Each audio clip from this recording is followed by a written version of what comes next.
a fence expert. Who's that guy in that orange shirt? Who must be the fence expert?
It's time to talk about the fences. It's time to discuss operations and expenses. It's time, it's really time to elevate small businesses. It's time for Joe to drop his knowledge. It's relentless. This rhyme of mine is getting a bit ridiculous. So here we go. We're live with Joe. Enjoy the show.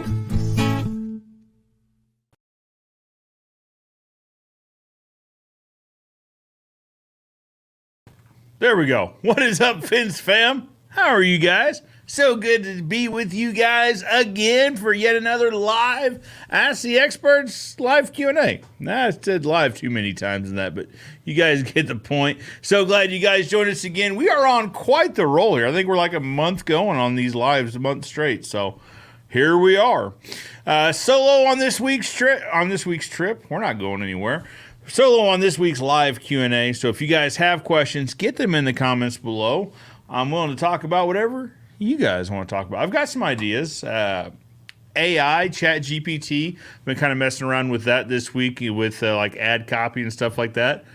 Pretty interesting. We're also starting to see AI show up in other places. So that could be an entire conversation of its own if you guys would like it to. But first and foremost, let's say hello. If you guys are listening, I almost forgot the part where I talk about the podcast. If you guys are listening on a podcast, thank you so much. This is a recorded version of a live Q&A I host just about every Saturday from 10 to 11 Central. You can watch it on YouTube, Facebook, LinkedIn. You can also watch it on TikTok. Tune in, ask me questions, and we'll talk about fins. A lot of times we'll have a guest on, so we call it Ask the Experts plural. Typically fencing-related experts, but occasionally we'll have other folks on. Profit First for Contractors had Sean on, so that kind of comes to mind. Some of it's not technically fencing-related, but I thought it was an interesting conversation. So if you guys are watching, if you guys are listening to this and you'd like to watch it, tune in every Saturday from 10 to 11 Central. Facebook, YouTube, LinkedIn, TikTok, wherever you consume content, there's a pretty good chance we're live there. Let's say hello to everybody. What is up? First and foremost, first guy here, Cannon Johnson. What's up, Cannon? How are you? Cannon says, coming to you from Medina, Tennessee. Medina, Tennessee, at the office this morning, eating a leftover team member benefit lunch. Very good. We thought about doing our lunch. So we do a final Friday every month. So we thought about doing it this past Friday, like you guys, because we got Memorial Day next week, and some folks are going to be here and aren't going to be here. We're going to have like a Memorial Day, Final Friday type lunch next week. It's going to be a potluck. So we're cooking tri-tips, and everybody's going to bring in sides. Anyway, I love this idea of team lunches. Gets everybody in the same room, breaking bread together. As your company grows, it's a great way to keep everyone kind of connected. Bam's here. What's up, Bam? How are you? Jeremy, good morning from Fort Worth, Texas. Good morning, Jeremy. Hope you are doing super well. Hope your business is growing. Jeremy is a newer fence contractor there in the Fort Worth area. Hope everything is doing super well. Todd is with us. Good morning from Boston. Good morning, Todd. That's probably a ridiculously bad Boston accent. I apologize. Stevie Boy Billings coming to us from across the pond. Good afternoon, Joe and the Fence fam. Good morning, Stevie Boy. Good to see you. Steve Shires. What is up, Steve? How are you? Hi, Joe. Good afternoon from the UK. Hello, Steve. Roger Bentoncourt. Hello, Joe and Fence fam. What is up, Roger? It's been a little while since I've seen you in the live. It's good to see you back. Hope everything is going super well. Jed's here. I need to build a privacy fence against a chain link fence in place already. Not sure the best way to go about building it. Do I turn the pretty side in towards my property so I can build it easier? Typically, yes. I mean, if the chain link's going to stay in place, that will certainly get you closest to that fence. You'd want to observe property boundaries, right? We want to make sure exactly where these property lines are. But if the chain link fence is on the property line, you can get your fence the closest by putting the smooth side in towards your property so that your structure can sit right against that chain link fence. It's actually going to make it easier to nail to. Now, I've seen all the videos of guys that can shoot nails through chain link fence. I know you can do it, but it's easier if you face a smooth side in towards the property. Now, flip side of that coin is now you've got rails facing out. The chain link fence covers up probably the first couple, but you still have a rail further up the fence that might be good for someone to jump over with, climb onto, but you can't get it closer. Your fence being mine, I probably would put it up against the chain link fence and face the smooth side in towards my property. Stevie says 10 a.m. in Springfield, Missouri is 4 p.m. in Dublin. There you go. Good afternoon. This time change stuff. So I was talking to a fence guy in Australia the other day, and time change stuff always puts my head in a pretzel. So appreciate the clarification, Stevie. Project Metal Music. Hey, everyone. Hello, Project Metal Music. Everyone's joining in today. All the old golden oldies here. Let us not forget about those affirmations, hearts, and such. Great point, Roger. If you guys are watching the show and enjoy watching the show, it would help if you give it a like or a thumbs up, or if you're watching on LinkedIn, like a hand clap or something. Actually, it doesn't really matter what it is. You could even do like the thumbs down if you're watching YouTube, or you could even do the mad face if you're watching on Facebook. It doesn't really matter. As long as you're doing the affirmations, it shows the algorithms that people are taking action, and that's what the algorithms want. They don't really care what the action is. So, yeah. Rogers and OG, absolutely agreed. Let's check in with LinkedIn, with TikTok. No questions on TikTok. If you guys are watching here on TikTok and would like to ask a question, go ahead. All right, guys. So I was messing around. I've been messing around with ChatGPT a little bit. So a lot of podcasts I listen to have been talking about it for the last several months about AI and how it's impacting different industries and that sort of thing. So I hadn't really messed around with it a lot. I downloaded an app on my phone and I've played with it on the laptop, that sort of thing. It's interesting how accurate it can be when you ask it just random questions. So the first thing I was thinking about was blog posts, right? So if we're talking about Ozark Wireworks, I basically just typed in, what are the benefits for chain link fence for galvanized before weave I forget exactly how the question went. What are the benefits of galvanized before weave over galvanized after weave, or something to that effect? And said, please optimize for a blog post on a company website. It was pretty good. It wasn't spot on, but it was like 95% of the way there. I forget the word count, but it was a lengthy one too. So it was good. And it had all the SEO keywords in it that you would want to see in a blog post. So I started kind of thinking, this is interesting. And yesterday or day before yesterday, I started once a month I go through all of our Facebook ads and just see how they're performing and if they need modified or tweaked. So I thought, I've been messing with this Chat GPT. I bet we could use it to optimize our ads. So basically the request was, please rewrite this Facebook long form ad, optimize. So the particular ad we were optimizing at this point was for the tool sales, for the fitting sale. We're running the spring sale. Oh, actually, we're running this spring sale. Look at us looking fancy and stuff. So we're running a spring sale, discount code SPRING at ozfence.store. Saves 20% off your entire order. I'll let that scroll for a second. So we're also running this ad on Facebook. If you're a fencing professional, you've probably seen it. And I don't apologize, because that's what we do, is run ads to try to sell fence stuff to afford this place. Anyway, so I said, please optimize this ad. Really good.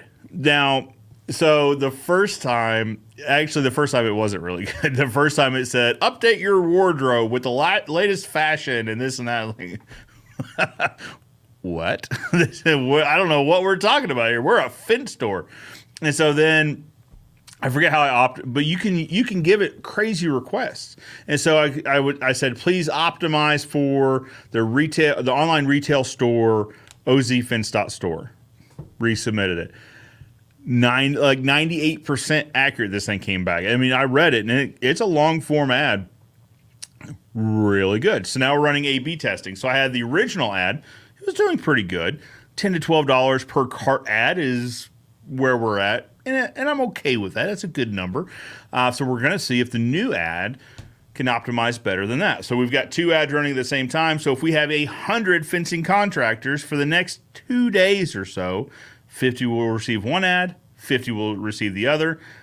We'll track how many clicks to the website, how many of those clicks lead to a cart ad, how many of those lead to a sale, and we'll see. So ChatGPT is getting put to the test. So that was one of the first tests. And then I just started optimizing all. I was like, this is actually really good. So started optimizing that. And then fast forward to today, I was going through, so we use Shopify as our online sales store. If you go to ozfence.store, that's a Shopify store that we made into a fence store. Anyway, on product descriptions now, you can automatic. So it's got an option if you highlight all of your description text. So you click on like the bear claw tool or the bear hold tool. You click on that, it has a description. Well, on the back end, it lets me obviously type that description in. Now there's a button that says optimize with AI right next to the description.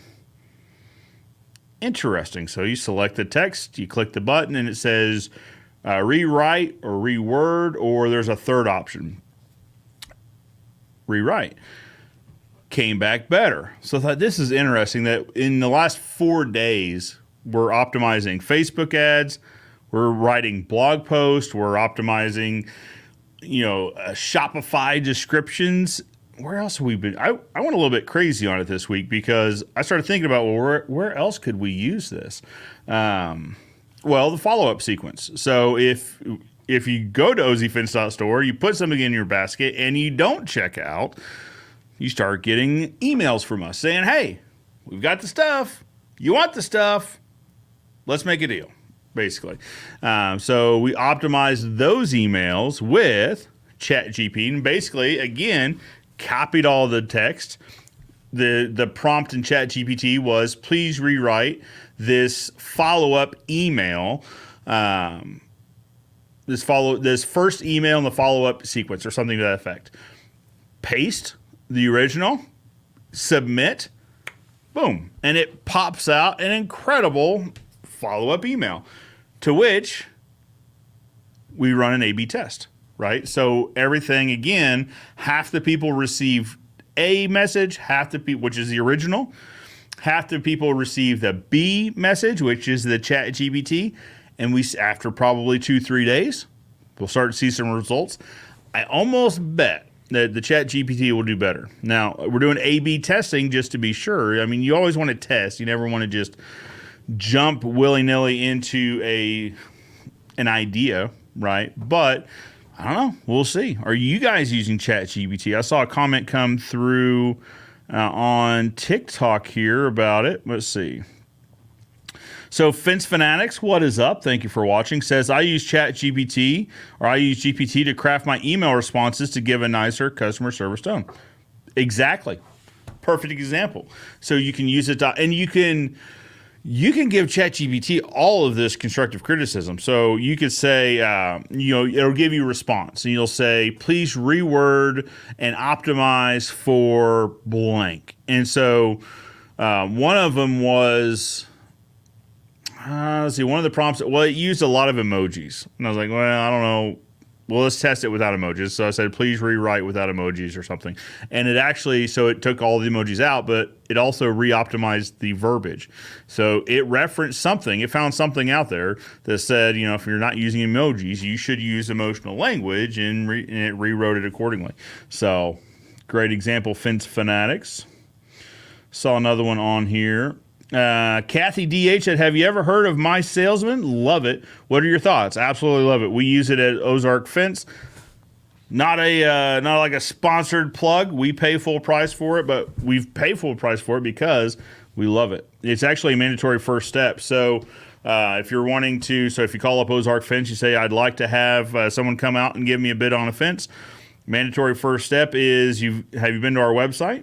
At the very top of the website, we've got an online quote tool. So actually, you can receive a budgetary price for your fencing project while we're on the phone. Are you in front of a computer? No? I'd be happy to run through it with you right now. And then, of course, we collect information. Now, the few times it doesn't work, heavily wooded areas or new home construction where the house isn't there. Last week, my salesman, Matt and Rachel, had a big announcement where they announced several new updates, one of them being basically like a graph paper function. That's probably not what they're calling it, but it's like a graph overlay. So if it's an empty lot, you can just put the graph overlay on it and draw where you think the house is going to be. Pretty slick if you ask me. Question, it was, have I heard about it? Absolutely. I love it and use it. Pay full price for it. Kathy goes on to say, I've tried implementing GPT to my work, just thinking where it would make my life easier. That's the thing, is I think we're to the point right now of figuring out where we can apply it, right? And so this was me just kind of playing with it. My introduction to it was me just messing around. Hey, can you optimize this Facebook ad? Can you write a blog post? Now, in each of the instances I've tried it, it's been like 95 to 98%. It hasn't been 100. But if we're talking about just optimizing and knowing that we're going to test the result against the standard, against what we're currently running, 98% where you've got to tweak 2%, I think it's worthwhile because it can generate it very quickly rather than sitting and kind of pondering what you're saying and what you're trying to optimize for and how to reword it. You can put it in GPT. It can run through and it can reference everything on the internet, more or less, that it has access to, and they can spit out a result. So my thinking is that a 98% result on a ChatGPT type AI situation is probably better than me starting at scratch at 0%, building it up. I don't know. Verdict's still out, though. We shall see. Are you guys using AI or ChatGPT? I'd always, we could certainly talk about this all all day. I'd love to learn more about it. And where else are you using it? Brent Mitch, what's up, buddy? He says, yo, Joe, good to see you. Good to see you, Brent. Roger Bencourt says, speaking of AI, can't wait to see the first install robot from Mr. Fizz Tools. You're not kidding. And if anyone's going to put it out, it's going to be that guy for sure. Stainman says, what AI are you using? ChatGPT. It was pretty straightforward. Now, I had to create an account, which means I probably gave it access to everything in my personal life. So now it knows everything about me, probably. But it probably knew a lot about me to begin with anyway. So ChatGPT, and literally I Googled ChatGPT. Boom. Log in, set up an account. I think I had to put in my first name, an email address, and my birth date. Probably so it doesn't give inappropriate responses to kids or something. And it was that easy. And then we're up and running. And it gives you some, it's like some optimization prompts. It's like, it basically says, hey, ChatGPT can do a ton of stuff. Here's some different examples of how you can use it to get you comfortable and kind of get the creative juices flowing. We're going to start using it for everything just to see, right? Because it's like having one more creative tool in your tool belt to pull out, see if it works. And like I said, if it gets you 98% of the way there, by all means. Brent Mitch is also with us on TikTok. What's up, Brent? Fence Fanatic says 10 foot of fence with gate tends to be as much work as 300 foot from a business perspective. Absolutely great point. So we charge a setup fee on small projects. So in conjunction with a minimum fee, knowing that it's going to cost a couple $100, cost us the business a couple $100 to have the truck leave the lot. Right, whether it's going to be maintenance and upkeep, whether it's going to be fuel, whether it's going to be depreciation on the vehicle because of the mileage, whether it's going to be opportunity cost. If that truck and team are out of the yard and they can't take on another project, what could we stand to lose by not having them available? So minimum fees to try to make up for that, because your drive time's still the same. Your setup time is largely still the same. You pull the same tools out. You use the same... I'm not going to get into the string line debate, but you use the same tools to do the layout. Granted, not as much layout on 10 foot as it is 300. But to your point, 10 foot with a gate adds quite a bit of time to it. So I'm absolutely there with you. So we have a minimum fee. Anything under 100 foot has the minimum has a setup charge and a minimum fee. Kathy says there's an app for GPT now for iPhone. Absolutely. So I probably can't change you guys without losing this live situation here, but there is an app on the phone. It's not ChatGPT. It's somebody else, but basically it emulates ChatGPT. It's going to be an AI situation. I've used it a few times on the phone. It was interesting. I get all of my best ideas from TikTok. I was watching TikTok where a guy had a complete text conversation with somebody using the AI app on his cell phone. It was like his girlfriend or something. So he would say, please respond to this with a sincere tone or something like that. And then it gave the response. He would copy, paste into the text. He had like a half-hour conversation through that app, which is hilarious. Cannon wants to know, what are you sipping this morning, Joe? That double slurp sounded like something delicious. It was water. It for all of us here, it was water. But no shout outs. This is a shout out, but this isn't a paid shout out. But Michael Greenfield was by from Security Brands who gave me this very nice cup. So here it is. And it was the biggest insulated cup I could find right on short notice. So Michael Greenfield, thank you, sir.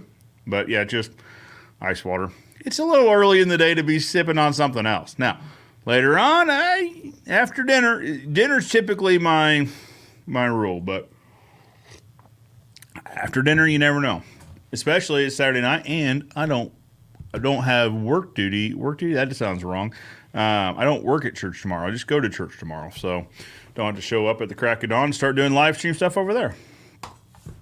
Robert Jacobson says, "Hey Joe, DIYer here. What's better for a 5-foot picket gate, 2 4x4s laminated, or a beefy 6x6? I'll throw in option C, which would be a 2.5-inch Schedule 40 steel post. Now, of those two options, 2 4x4s laminated or a beefy 6x6, is this well, okay. So Sean King did some testing. Gosh, it's been a year or two ago. On laminated 4x4s versus a 6x6, and laminated 4x4s came out stronger. So of those two choices, laminated 4x4s or a 6x6, I think the laminated 4x4s are the choice. Of course, depends how you're laminating them, making sure they're bonded and make sure that it depends, right, how they're laminated. But properly laminated 4x4s versus 6x6, I think the 4x4s win on that one. What do you guys think out there in... I almost said YouTube land. You might be watching us somewhere else, but what do you guys think?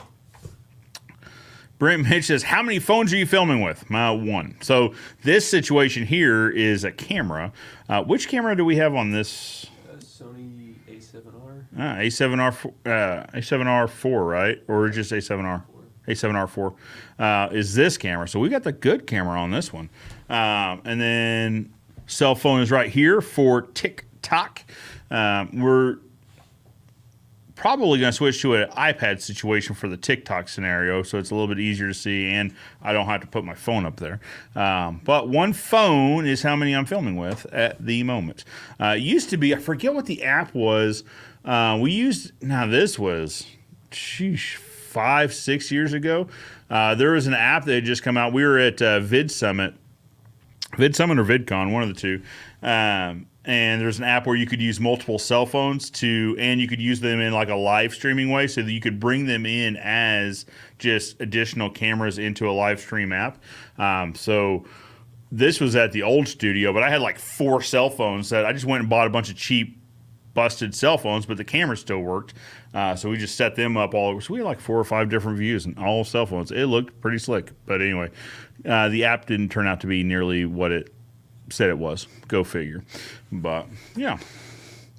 All right. So Fence Fanatics, do you use minimums? Absolutely. Everyone's minimum is going to depend on their company, but you should have an idea for what your daily overhead burn is, what your cost of labor is by the hour, by the day. You should have an idea what it costs you to send guys out or gals out, and just have the minimum. And so typically anything that's close to half a day, we just charge a daily minimum, because how many times have you gotten out on a project and it was supposed to be 3 hours and then it turned into 5, right? Because while you're there, they wanted this other thing done, or the project ballooned or whatever.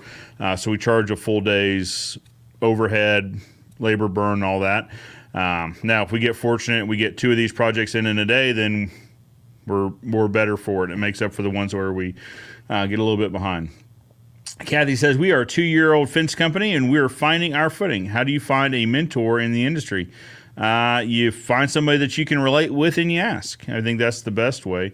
Yeah. So, Kathy, where are you out of? Kathy DH, 2-year-old fence company, where are you out of? All right. So, let's get caught up here. Brent says, TikTok, I can see the roof. Yeah, so TikTok's on my cell phone. You can see like the ceiling situation up here. This is on like a legit tripod. There's like a teleprompter? Teleprompter. What's a Telecaster? That's something totally different. It might not even be a word. So, yeah, teleprompter situation with the camera right there behind the glass, and then there's a bigger screen right here, because while I can see like the chat right here, it's really small and it's easier to see it over here. Telecaster's a guitar. Telecaster's a guitar. So it has nothing to do with this particular setup at all. So, but it was a word I apparently have heard somewhere. Actually, I know where I've heard it, because the shop I take my daughter's flute in to get serviced is a big guitar place. So that's probably where. Cannon says, speaking of guys or gals, we promote our first female crew lead. That's fantastic. Caitlin Stack, a.k.a. Fence Queen, absolutely killing it. I love it. Love that so much.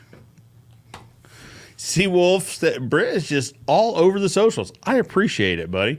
I know I know, very nice. How do you see all the comments from all the different platforms? So, so on this camera, if I'm pointing at you, I'm streaming this through StreamYard. So StreamYard's an app. There's a free version. This is the paid version. So it takes I think they've got watermarks somewhere. It takes that off. But StreamYard we use it for YouTube, LinkedIn, Facebook. It has some others. Like I think I don't know. I don't want to say the others because I'm going to guess incorrectly, but think platforms similar to like a Twitch, Instagram, that sort of thing. This can go through a lot of the major platforms. Now, TikTok, right now their API isn't open to use for streaming services like StreamYard, whatever. There's several other big ones. StreamYard's the easiest to get going, so we use it. So TikTok, we've got it on a separate phone. Kathy says, Raleigh, North Carolina. Kathy, what a small world. So I was actually born in Cary, right outside of Raleigh. Now I'm out of Missouri, Springfield, Missouri. But for the first 12 years of my life, I lived in kind of that Cary, Raleigh, Durham area. So small world. Kathy's from Raleigh. StreamYard is so StreamYard pushes all the videos out and then brings back all the comments with a caveat. It will push my comments. So if I were to type a comment, it would push it out to LinkedIn. Or no, incorrect. It will bring me comments from LinkedIn, but if I type a comment, it will not push it out to LinkedIn for whatever reason. That made sense to somebody somewhere. But I can see your LinkedIn comments. I can't like type a response, which doesn't really matter anyway. Yeah, Project Metal Music is on the ball. Telecaster is a guitar. That's my bad. Ken is talking about the first female crew lead, Caitlin, a.k.a. Fence Queen. She's very disciplined and detailed, great organizer and leader. The customers and guys all enjoy working with her. Sounds like you've got a good one there, Kenan. Absolutely. Love what you're doing. How do you... okay.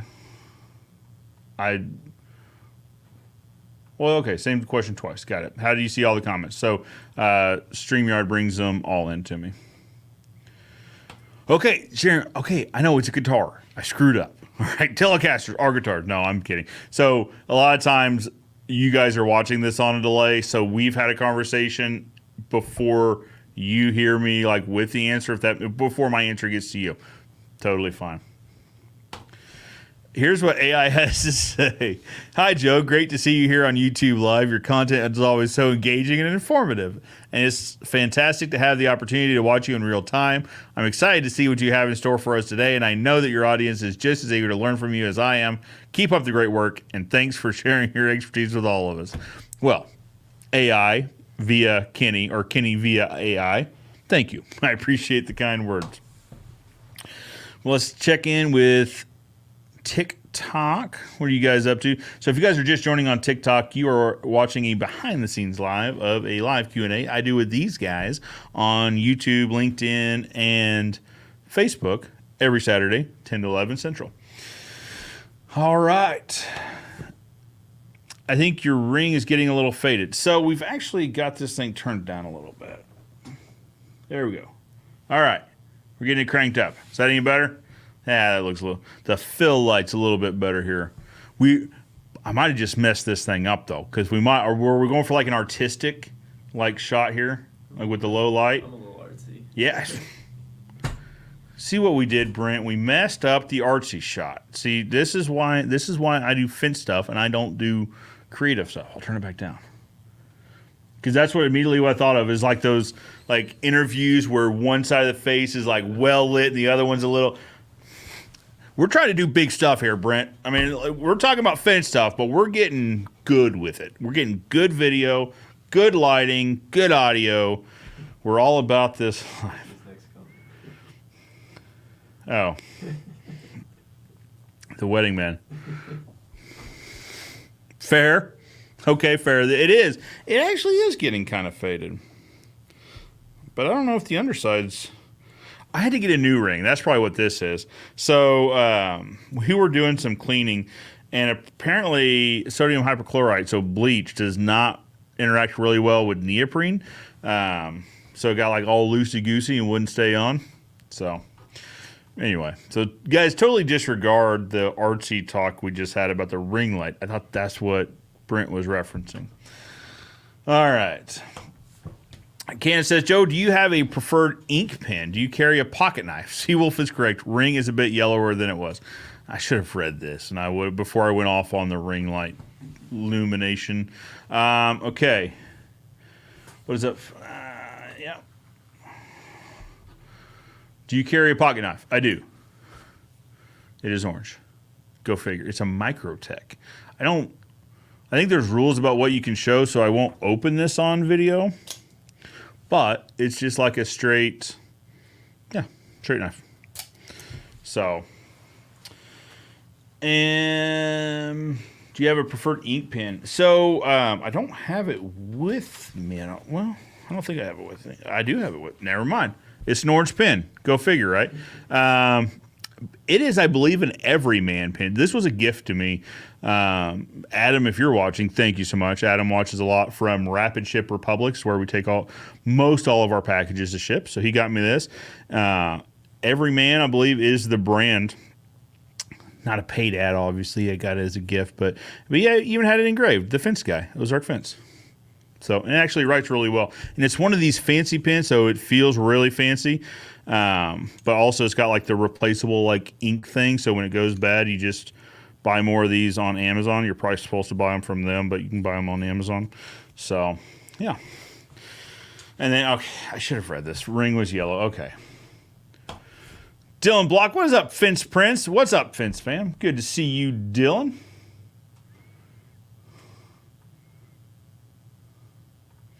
Yeah, he went ring light, ring. Yeah, okay, got it. On the same page, and now everyone's laughing. Good deal.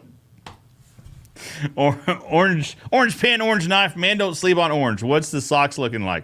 No socks today. Wearing loafers, actually. That's the benefit of this whole like waist up shot, is because I'm wearing like khakis and loafers under here, and you don't even know. Like you probably thought I was wearing pants and work boots, like on a normal work day. But today's not a normal work day, so we wear shorts and loafers today. So that's the fit.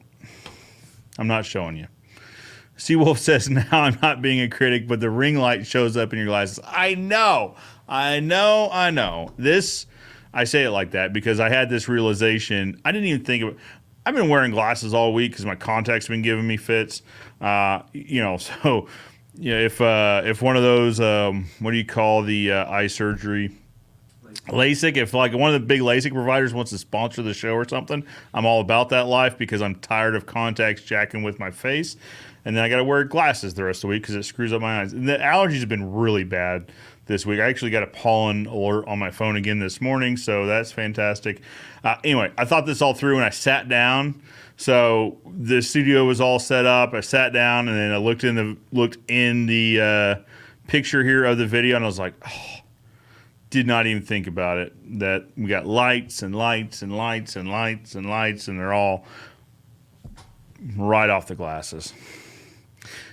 Some days I act like I know what I'm doing around here, and then other days I wear my glasses. So, there's that. VJ says, AI has significant potential in warehouse management in terms of improving efficiency. Listen, I'm here for this conversation because we've got some warehouses that could use some increase in efficiencies. I think everyone does. I'm here for it. If you want to have this discussion, I would be willing to listen to it. Right now we're using it for ad copy, but absolutely would love to hear more about that. Let's check in with TikTok.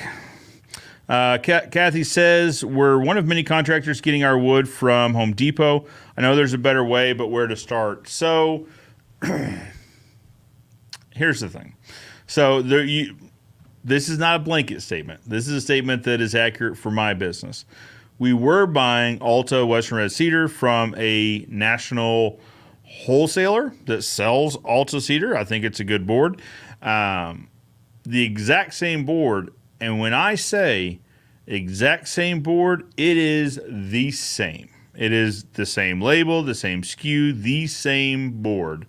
Was like 20 or 30 cents a board less at Home Depot than buying through this national wholesaler. So there for a while, boards were coming from Home Depot, and we have access to most all of the ones in our area. I say most all of the national suppliers, all the ones that are in our area we have access to. Pickets were coming out of Home Depot. They were the same board at 20 to 30 cents a board cheaper, which is significant when you're talking about taking 12 or 1,300 boards out to a project. Those add up. So a lot of the other does come from the major distributors. So you'd want to check out. So East Coast, I'm not as familiar with your like regional providers, but you could check out like a Stevens Pipe and Steel. Very possibly could be out there. We deal with the main branch in Kentucky, but they've got branches all over the country. Master Halco, Fence Supply Group, which would be like your Merchants Metals, would probably be out east. Their actually Fence Supply Group is massive. They would be a good choice to reach out to. So start reaching out to your main providers. Now, some of them are going to want you to have a little bit more track history or track record, service history, before bringing you on as a client, but others would be willing to take you on right now. So just depends, and it probably is a branch-to-branch thing. But Brent says, how much more expensive was the Home Depot wood? Nope, the Home Depot was actually 20 or 30 cents a board less expensive than the national wholesaler. Kathy says, we have a great vinyl and metal vendors, but wood is where we struggle, but good to hear about Home Depot. The pickets, Alta pickets. Now, they carry Alta in our region. And what I'm learning is different stores carry different stuff in different regions. So your experience could vary. But Alta lumber, I like it. If your Home Depot carries Alta, you're already in pretty good place on that. Decent on their cedar 2x4/8s. We've got a more direct supplier of 2x4/8s now. If you can buy by the truckload or by the container, you can typically get a little bit better pricing on that. So, but you're in fairly decent hands at Home Depot. Yeah. As far as pickets go, I hesitated after I said that because there's a lot of people that could hear that and just think they should go to Home Depot. Now, other fact for you, Home Depot is also in our area is also cheaper on concrete. So we use a pre-bagged concrete mix. I am not here for the dry pack, wet mix, wet set, whatever conversation, but we use pre-bagged Quikrete. We were using Sakrete because we shopped at another large chain. Interesting thing. So Quikrete, I guess I can say this. We didn't sign anything. So Quikrete wanted to come on as a sponsor 2 years ago. We had a really good conversation. They've actually got a plant that's 6 or 7 blocks, maybe more, 10 or 12 blocks from here. We've done work for them in the past. So they had reached out and wanted to talk about sponsoring the show, what that looked like. And I was like, here are the packages. Now, we use a ton of concrete, so I'd be willing to talk about trading it out in product versus just straight up writing checks. So they sent me their price list, and it was more than what we were paying. So I thought, well, this is kind of weird. I said, you realize, like, we're talking about just a straight up trade. Like, we're not talking about retail pricing. I'm not going to buy it from you. We're just going to trade it. I said, well, this is actually our wholesale pricing. So if you bought truckload, this would be your pricing. And it was something like, I don't know, it was a bit more than what we were buying a pre-bagged mix from already. So I said, how is this that you guys make this stuff across town, and when we buy it through Home Depot, we buy it by the truckload just for convenience, but when we buy it, Quikrete delivers it. On a Quikrete, they take it from the plant to us and drop it off. The only difference is we pay Home Depot rather than trading it with them.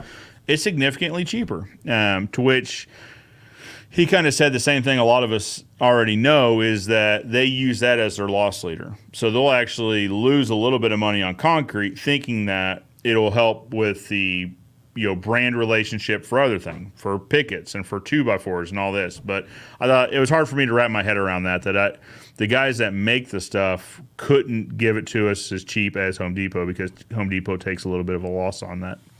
So let's catch up with, I was going to say with YouTube, but Brent says, really enjoying your show, my guy. Brent, thank you so much. I appreciate it.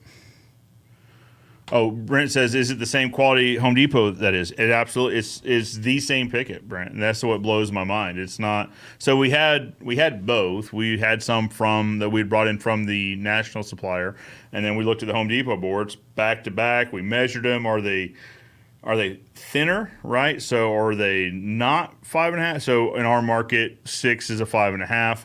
I understand there's some markets where 6 is a true 6. Our market's a 5.5. It measured identical. It was the same board. So it is the same quality.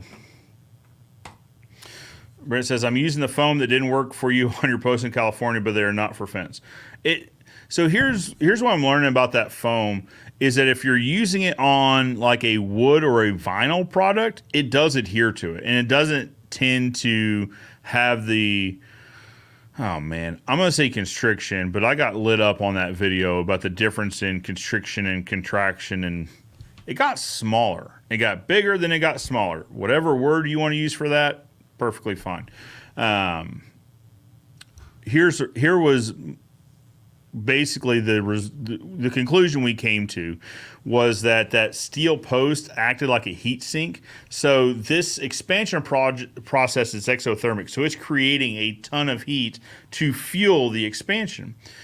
The metal post acted like a heat sink. So it took a lot of that heat away. And so it didn't actually fully cure to the right size. It actually took the heat away, which caused it to insert word, constrict, contract, shrink, whatever, a little bit. So if you're using a wood post or a vinyl post, basically anything but metal, I think you'll have good results. The problem is we use mainly metal posts.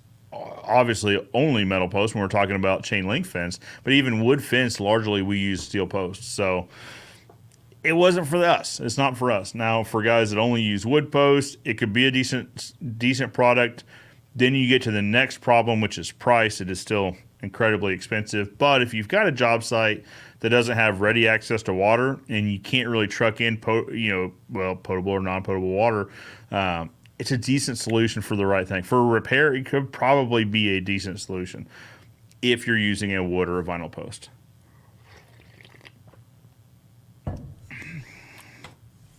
That's wild. So Dylan says Quikrete gives them a better price than the big box. So for us, just talking numbers, and these are just publicly available numbers. So it was like I want to say it was $355 or $365 a bag from Quikrete. Right now our cost, from Quikrete. Right now our cost is $328 through Home Depot. So so this might be a regional thing too. It might be that our store just decided they were going to take a loss on Quikrete to try to get 4x4, 2x4 picket, and whatever, in terms for fencing. If you're talking about whatever else uses concrete, they want you to come in and buy your soda and buy all the rest of it, which doesn't make sense in our situation because we were getting it delivered anyway. But we also buy now our pickets through them, and we buy a significant amount of pickets from them. So maybe, but we buy the pickets to them because they're less expensive for the same product. So I don't know.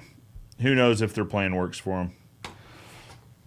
Are there any plans of getting Dave and Stevie from D&J back on? I've sent them a couple messages. Now, these guys, I watch the show, so I know exactly how busy they are. I need to send them another message. I'd like to have them back on. I'd love to talk about, I'd say the new truck. The new truck's not really new anymore. Just about what all's going on with them and what's going on over on your guys' side of the pond. I like Dave and Stevie a lot. D&J Projects, if you guys are into watching fencing related content, you should check out D&J Projects. They do really good stuff. In terms of like shooting and editing, they're using phones, and Stevie's doing the editing. It is really good. So you guys should watch it. TikTok comment says that's incredible. The ones at Home Depot in my world, you have to pick through 20 of them for good. So that's probably a thing on open bundles. So we'll take closed. So the comment was they would have to go through a bunch of pickets to find decent ones. Now it probably depends on if it's their like house brand lumber, if it's unnamed lumber or whatever, unlabeled lumber. That might be a thing. So you'd want for fence pickets. Well, and see, so Brent's over on the West Coast though, so he's in California. Alta is Pacific Northwest, so should have Alta lumber down there, Western Red Cedar. Yeah, and so that might be the thing too. It might be that particular Home Depot or Home Depot maybe only carries their unlabeled stuff. I don't know. So we only buy bundled cedar pickets that were Alta. Now that being said, we're currently switching back to Eastern Red Cedar. So the lumber mill that used to cut Eastern Red Cedar for us back in the day, so they reached out and they said they've got capacity again. They're having trouble a couple years ago getting really good logs consistently, and so they just weren't able to keep up with the rate at which we were ordering, and we fell behind because we didn't have pickets, and that turned into a bit of a mess. Now they've got a new lumber buyer, so they've got logs consistently, and so now we are back to buying Eastern Red Cedar. If you guys follow the channel, I know we showed it on the Ozark Fence channel, that Eastern Cedar board. Did we put that on the YouTube channel as well as like a short? I think we did. Yeah. So if you follow the channel, you've probably seen the Eastern Red Cedar boards anyway, or already. So this whole Alta conversation, I said we're currently buying, we're not actually buying them anymore. We're running through the rest of our stock, and then we're going to get into the Eastern Red Cedar stuff from Arkansas, which looks pretty slick, if you ask me. Plans on getting Dave and Stevie back. I hope so. I would love to chat with those guys. Great guys. All right, let me see if we are missing any comments. Guys, we are 52 minutes in, so if you got any last-minute questions, go ahead and ask them now. Make sure we get your questions answered. What have we talked about? We talked about AI quite a bit, which that's kind of been what I've been focusing on. Focused on the last few days, so that's kind of top of mind for me, right? Before that, so I'd like to talk about too. We got time, and if this goes long, it goes long, right? But I want to talk to you guys about your local economy. What are you guys seeing and gals seeing in your local economy in terms of sales? I was having this conversation. I've had this conversation with three people. One, a guy in Florida that does an absolute ton of fence. A guy up in Nebraska that everyone's probably familiar with that does a lot of fence. I was talking to another guy over in Oklahoma that does a really good amount of fence. Everyone I've been talking to and seeing it in our books, sales calls are up. Conversions are holding steady, so meaning that we're still converting just as many as we have before. Average ticket is roughly in line. So if average ticket last year was 8,500, I think average ticket this year is 82 and change. So relatively the same. A few big projects will skew that back up in that same range, that $8,500 range. We're not seeing in our markets what we're hearing on like national publications, right? Whether it's podcasts, whether it's, I don't really watch the news, but then I'll see news clips on my social feed and all that. We're not seeing it. So, which is kind of an interesting thought, right? In that if it's being reported and if it's being talked about, but at first I thought we weren't seeing it because we're in the Midwest. And so in the past, like when I was a kid, everyone always talked about the Midwest was insulated. Now, we didn't have the extreme highs that you'd see on either coast, but we also didn't have the big dips. And the housing boom was a pretty good example of this. So while foreclosures went up and while the housing market did constrict, whatever, it did go down, we didn't see it nearly like what you heard about other people facing on either coast. Again, as reported by the news, I guess. So when we weren't seeing, everyone was talking about this inflation and that it's really putting a damper on people's buying power, and that, you know, the interest rates going up, people weren't buying new houses or starting new houses, and they weren't refinancing to pull money out for home improvement. All this talk going on. Well, actually, in what was it, yesterday, the day before, Home Depot announced that they were predicting a decline the first time since the pandemic in home improvement spending. And obviously Home Depot is one of the larger home improvement stores. It might be one of the largest in the United States. All of these people paint a doom and gloom scenario. They paint a doom and gloom picture, but we're not seeing it, right? And so at first I thought that was just us. It was just a Midwest thing, and we hadn't seen it yet. So that's the other thing, is that a lot of things take a year to get to us. So when you start hearing about trends on the coast, now this was pre-social media. I think social media has hacked away at this a bit, but it used to be it would take about a year before it moved into the Midwest. The housing collapse is a good example. We were like 8 or 9 months behind the rest of everyone when they started announcing it before we even started feeling it. Thought it might be that. But then I'm talking, like I said, guys in Florida that builds a ton of fence, guys towards the West Coast that build a lot of fence, guys in Texas, guys here, there, and everywhere. And everyone's saying the same thing. They're like, well, I don't know. Everyone's talking about it, but I'm not seeing it in my market. I don't know.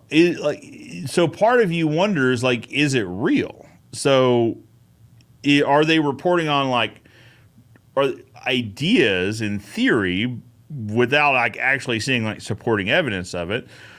I don't know, but I know in our market and in these other markets throughout the United States, when we're talking about fences, which probably toe the line somewhere between discretionary and non-discretionary, right? Is it a want or a need? Well, sometimes it's a want. You want a little privacy from your neighbors. Sometimes it's a need, kids and pets, etc.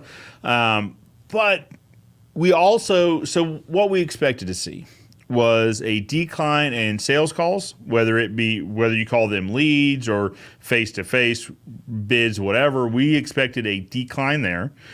We expected a decline in our conversion rates. So if less people had money to spend, less people would buy fences, right? We see a decline in the conversion. So if our rate hovers between 30 and 35%, what happens if our conversion rate falls to 20 to 25%? Let's run that example and see how that plays out on our financials.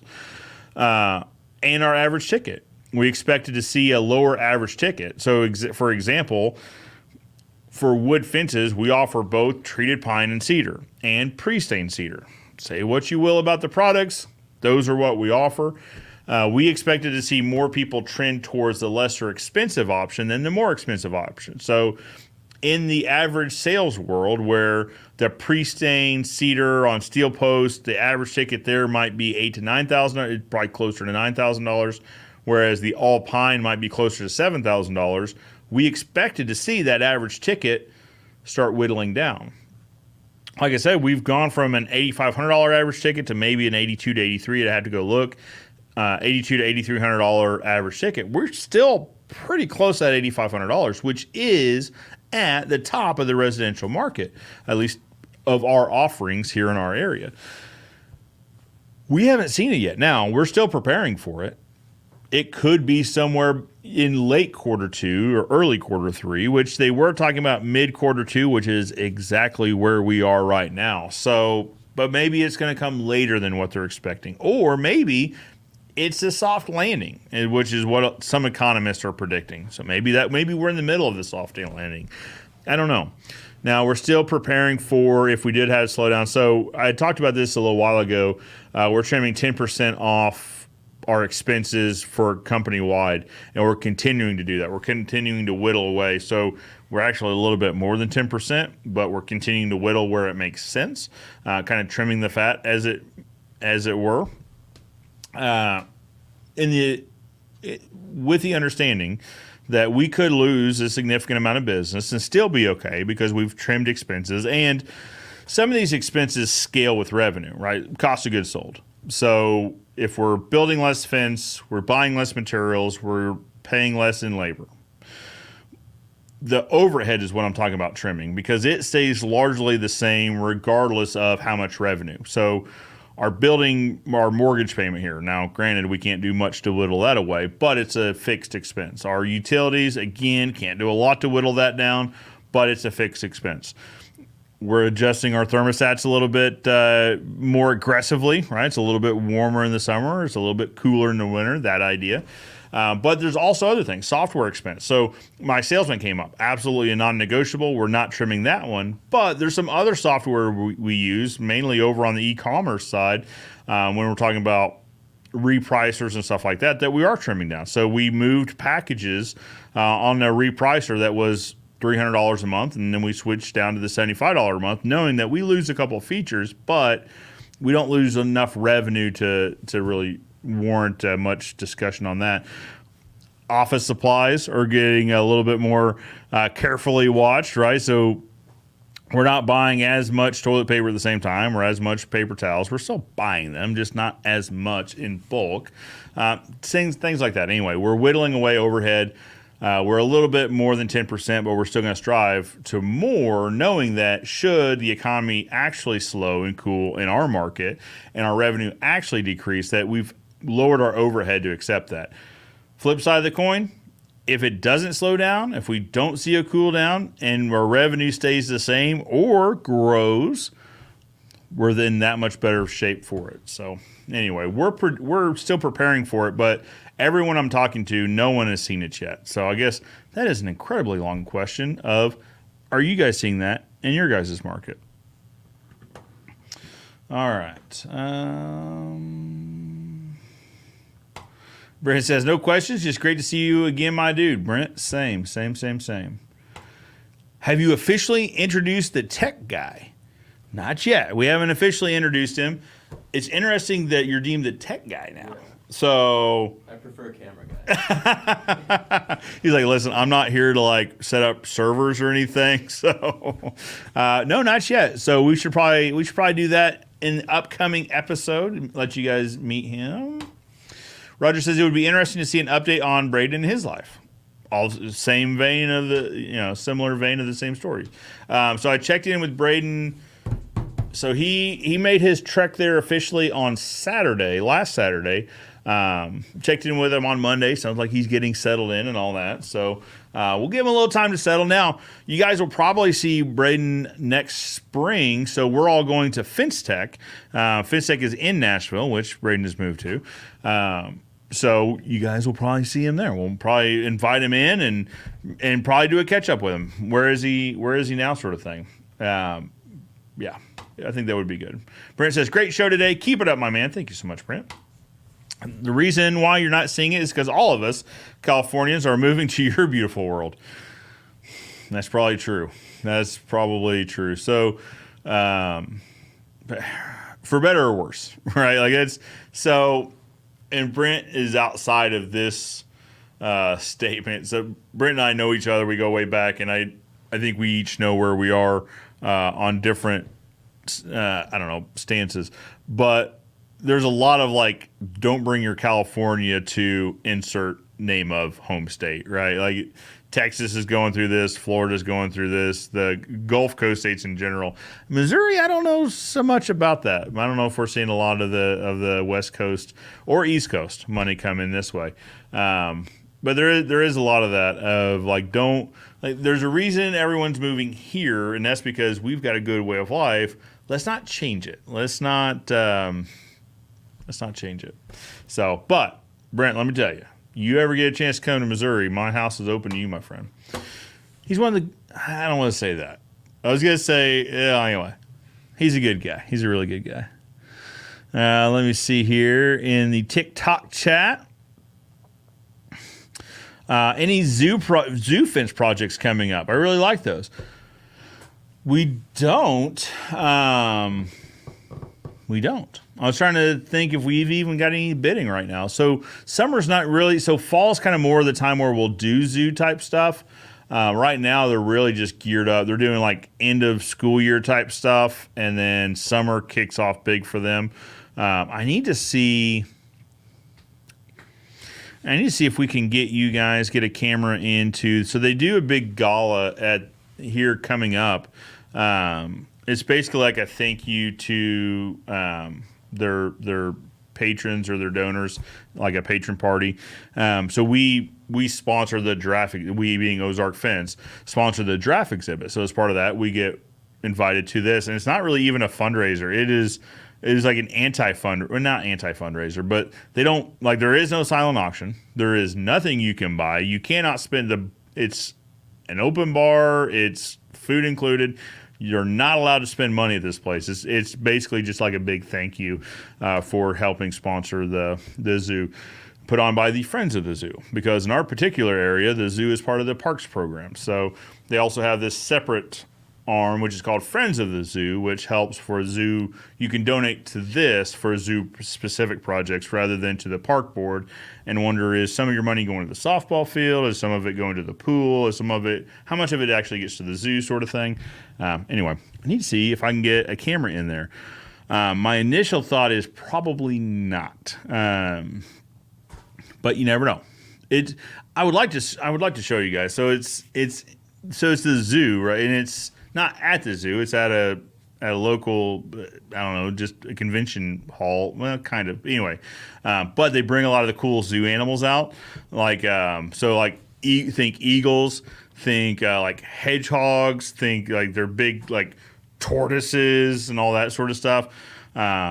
Some of the stuff you can, like, they'll bring like reptiles that you can hold and interact with. Not snake. They bring snakes. I walk directly past the snakes. I do not make eye contact. They are not there in my world. But other stuff like you could hold, not the eagle. They do not let you hold the eagle at all. Wingspan on these things, massive. They have brought in some bald eagles. Massive wingspan. So anyway, try to get you in. I don't know where zoo is, how we got to that. No zoo projects coming up, but try to get you into the gala there. Okay, so then Brent said West Coast, we're feeling it. What you see is homeless everywhere. So so I follow a YouTube channel of a guy that used to live in California, and he documented that while he was there. Now he's since moved to Florida, but he was like, where was he? I think I want to say he was in the Bay Area, maybe, but just he'd go up to LA to like Santa Monica and all that, and show just a massive amount of homeless. You live in God's country. Thank God. I love watching. Yeah, we do. We're like in the. So it's funny. I was getting ready to say we're in the Bible Belt, but I don't know how many places I've heard like in the Midwest say they are the Bible Belt, but we're like. Listen, I'm not trying to flex on anybody with religion, but we've got like the world headquarters of the Assemblies of God. Hello. We've got, anyway, I don't want a bunch of theology colleges and all that. So we are indeed probably in the heart of God's country. We are the belt buckle of the Bible Belt. We'll say that. I don't know why I'm trying to convince anybody about this, but we're to have one on a fencing podcast. Jacob Bell says, afternoon, sir. What's up, Jacob? Brent says, I hear what you're saying. No need to come in anymore. So, and actually this year so far, Brent, I haven't been to California. So by now I would have gone to Social Media Marketing World there in San Diego, and then taken a trip up to LA to visit with like a company called Burgundy makes the wire weaving machine, but I haven't. And also, Vid Summit is in LA, like literally right outside the airport. So usually by now I would have made a couple California trips, but it hasn't worked out. So I do like it. I do like visiting California though. So, all right. Guys, I think we're about done here. We are at an hour 9. Yeah. Well, I left the whole banner thing going. Well, there you go. So sorry you guys had to see the discount code for the whole time. What do you guys think of? This? Check that out. New guy on that. Looks crispy and clean. Looks really good. Give him a shout out, right? So also he redid. So you'll notice he redid intros and transitions. Also the countdown timer here. Let's see. What else have you been up to? So they haven't seen most of it. Yeah. In the video tomorrow, you'll have an intro. Okay. Title screen and then. Oh, that's right. They haven't seen the new. Okay, yeah. That'll be the first one. Okay. Check out the video tomorrow. You'll see his handiwork, intro, transitions. We're still in the process of filming one.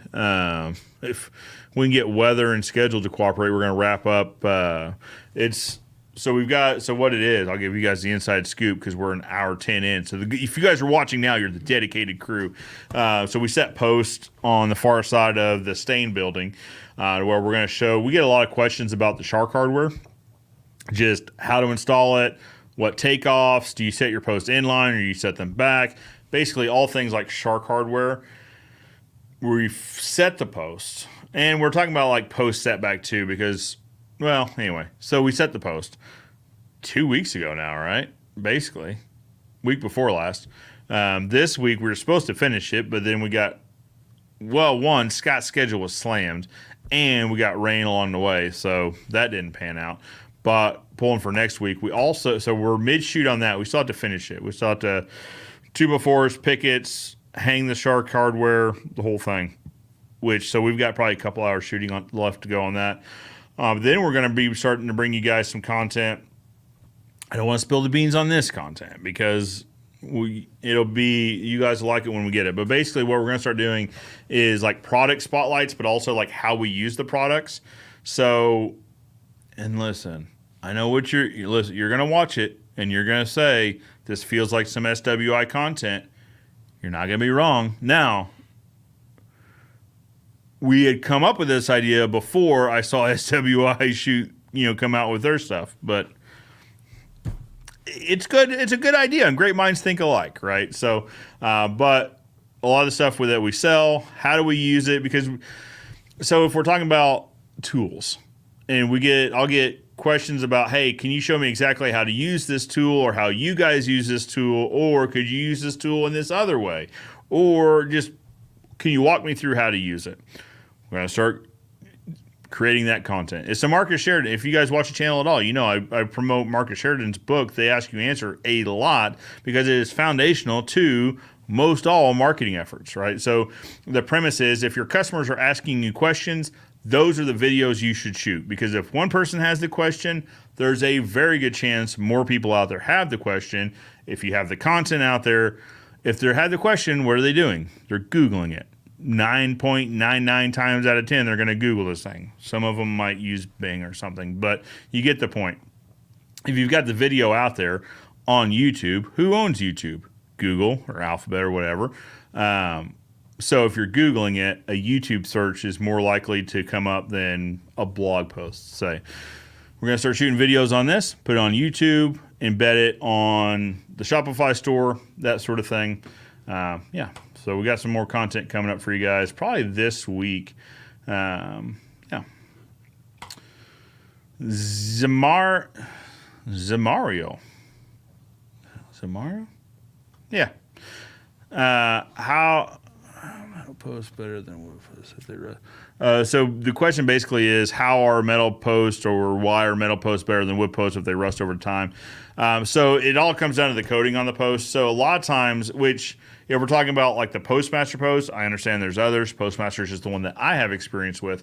It comes with a lifetime warranty against rust and corrosion. So first and foremost, the coating on it is going to make sure it doesn't fail due to rust or corrosion.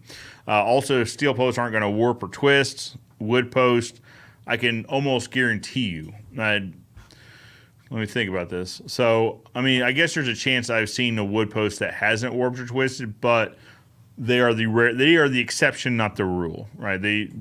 Whether you're using treated pine, cedar. Now, I don't have experience with redwood. I talked to guys out on the West Coast, out in California. They use a lot of redwood, so maybe that's the exception here. But of the wood that I have experience with, it all wants to warp, twist, and move. Steel won't do that. It's also quite a bit stronger. So again, Postmaster is what I have experience with. Wind load rated, I think it's like 72, 73 miles an hour. I'd have to go check the literature. But it has a wind load rating that is significantly more than a brand new wood post. The brand new wood post is like in the 50 mile an hour range. Brand new. Now, as that post ages, that wind load rating is going to deteriorate with the condition of the post. So, yeah, its best day, it is not as strong as a wood post is the point. We have some galvanized steel posts, some chain link posts out at the fairgrounds. We installed, I'd have to go back and ask my dad. I want to say it's late 50s, early 60s. Hasn't failed due to rust and corrosion. Now, they have had trucks back into them. They've had trees dropped on them. One of them had a monster truck run through it. They've had some other stuff go on with them, but none have failed to rust and corrosion. So what's the lifespan of these? I don't know is the correct answer. We haven't found out yet, right? So call it the early 60s to be conservative. Hasn't failed yet, may fail one day. But wood posts, you could in our area with our soil, you can expect a wood post right now with the current level of treatment to be about a 9 or 10 year post. Sometimes that's being conservative. We're also replacing posts that are 5 or 6 years old if they're in a wet soil that doesn't drain well. So anyway, why are wood steel posts better than wood? They're stronger, last longer. They typically carry a warranty against failure due to rust and corrosion. Yeah. Belt buckle made me laugh. I think that's inaccurate. I'm sticking with that one. I stand behind that statement. Roger says, one can't go wrong copying the Olsen boys. Fair. That is very fair. What's funny is I'm trying to think of how to say this without letting anyone's cat out of their respective bags. You'll see content from that channel that looks like content that this channel has done, and it was purely on accident. They had already filmed some content when we released a piece of content, and I got a text from Mark. He's like, "We just did this." I'm like, sorry, we did. So the way our scheduling works is we try to get video content done weeks ahead of when it releases so that we've got some runway there to do editing and scheduling and all that. So like, sorry, we recorded it quite a while ago. And it's good content. I think you guys will like it. And I'd like to hear their take on it. It's a review video that we had recently done. Also, have you seen their new studio? Looks beautiful. Looks familiar is all I'm going to say. No, there's actually, I like what they did. So we were going to install some shelves, we put stuff on it, and just didn't work out with, like, we started hanging stuff and we put some signs up. So it didn't really work out with how we wanted this to go. But their studio is how one vision I had of this studio. I like how they executed it. Listen, it's like imitation. Let's see. Imitation is the highest form of flattery. Is that the thing? I think that's the thing. So it goes both ways, right? So anyway, you'll see some content we're shooting that's going to look very similar to theirs, and it should be taken as flattery rather than anything else you might think of. We're in good with those guys. Like, we get along. I'm making more out of this than it probably should be. Let's check in with TikTok.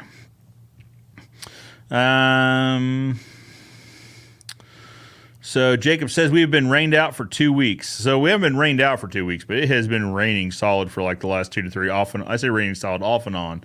Yesterday it rained for a while. Today it's like beautiful sun shining. It's like high as 70, so it's a little cool, a little brisk this morning. But then rain again next week. So it's just welcome to spring, right?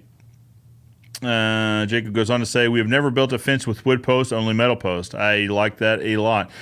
We got a little uppity there for a while, and we would only install steel posts. If you wanted wood posts, we were not the guys for you. And then we started adding team members, and we needed to support those team members, and we got a bigger building. We needed to support a bigger building. So we decided, well, if we've got people asking for it, we're not offering it. And so then they're taking their business elsewhere to get it. So we're losing that customer altogether. Maybe we should offer it. And there is a decent conversation about the benefits of steel, the drawbacks of wood. The end of the day is we decided we will also offer wood posts again.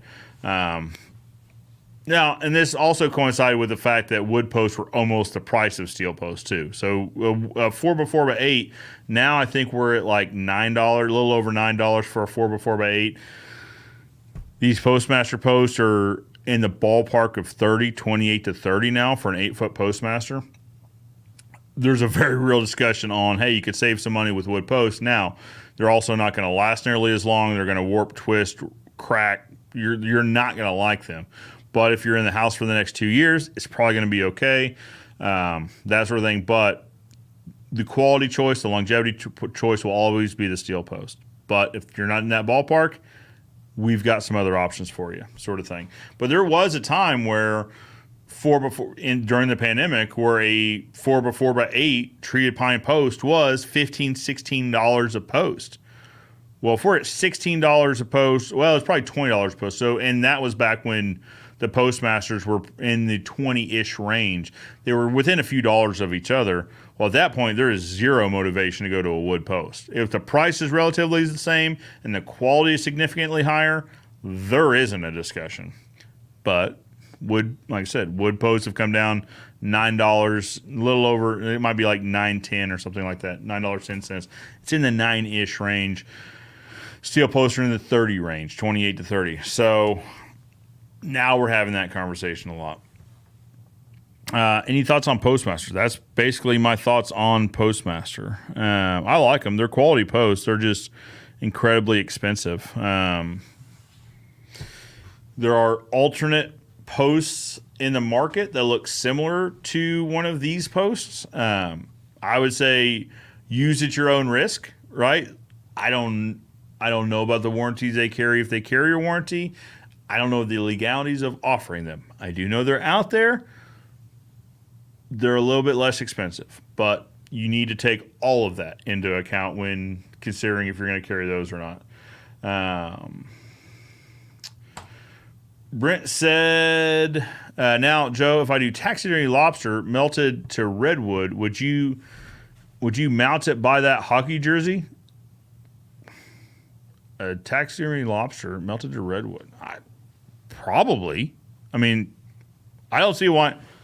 We got some room here. We could probably figure that out. It might not be in every video. We might make it to where, like, in some of the videos we put there. We also film some reaction videos from this chair that are like a sponsored situation. They probably would not be in that, but in a situation like this, I don't care. Absolutely.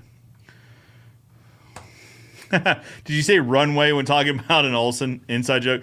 I did, and it's not an inside joke. No, I was just saying that we give ourselves plenty of runway because in talking about like shooting to actually scheduling it, but that is funny. The Olsons, at least Mark, I would assume the rest of them, pilots that fly quite a bit. Michael Reed, what is up, Michael? How are you? Executive Director of the American Fence Association himself. Good content is good content. I absolutely agree. Project Metal Music, have you thought about concrete post? I did. So when I saw D&J do it, right? When I first found their channel, I was like, this is intriguing. A concrete post, it obviously isn't going to warp, twist, crack, warp or twist. Now, then you get to reading about concrete posts. The rebar inside of them, if it does get a crack, the rebar could rust and kind of blow those posts apart. Or at least crack them larger, and then it rains and freezes and the crack gets bigger. We considered them for a little while, but the weight of one of these posts is tremendous. And especially when we have a lower weight alternative in steel. Now, the concrete post would have an incredibly higher wind load rating. Absolutely. But they're also different enough from what you see here in the States. I don't know that it would catch on. I would think you would have to dye the concrete at a minimum to like a brown or a natural tone. And even then, I think it's a little too far away from what's seen here as normal to really catch on. So then you've got investment in equipment to manufacture these and no market ready to go. So you'd have to build the market on your own, hope it takes off. We did look into it. I thought about it for quite a while. I was in favor of the concrete post and gravel boards, but then the more we talked about it, I was talked off that ledge. Anyway, still in the back of my mind. Never say never, I guess. Roger says, Michael Reed, and this is expert content. Agreed. I'm not. Now listen, that comment does not say that other content that looks similar is not expert content. Let's be clear about this. It's all good content, guys. Manning fans, how does the Eastern Red Cedar hold up? About the same as Western Red. They're beautiful. In our experience, in our market, Eastern Red Cedar does hold up about as well as Western Red Cedar. We've got Eastern Red Cedar that we installed in the early 2000s, so it pains me to say that 20 years ago. I say it pains me to say that because I graduated in the early 2000s, so, there's that. I would expect a similar lifespan, at least in and I want to be careful because I know like people watch this from all over. In our region, in our environmental conditions, Eastern Red Cedar does hold up just as well, if not better than Western Red. I say that because we only have 20-ish years of experience using the Eastern Red. I don't know what the total life expectancy would be. Haven't seen it start like rotting and failing yet. How much is your Eastern Red per picket? So it's a little bit less than Western Red Cedar, and I'll caveat that. The reason I caveat that is the Eastern Red Cedar are a 7.5 inch wide board, whereas the Western Red Cedar is a 5.5. So if we compare dollar to dollar, it's going to seem off, but it is less than a Western Red Cedar when you call it like by the board inch or by the board foot, however you want to calculate it. It ends up being a little bit less than Western Red Cedar. So, and it looks a heck of a lot nicer. So, anyway, yeah. So Roger's fair. Roger's trying to get me to be the guy to start spin casting concrete post. I'm not saying never. I'm just saying, listen, it's going to be a pretty hard sell to tell the guys, hey, go grab this concrete post and go put it in the ground as compared to the steel post you've been putting in the ground. It's good. Now, we have equipment on the jobs, and so, like, we could figure it out. But I don't know. There's a lot of intricacies to this that we haven't quite sorted out quite yet. Never say never, though. All right, guys, let's start wrapping this up. We are now an hour and 26 minutes into this. If you guys are still watching, thank you so much. If you're still listening to the podcast, thank you so much.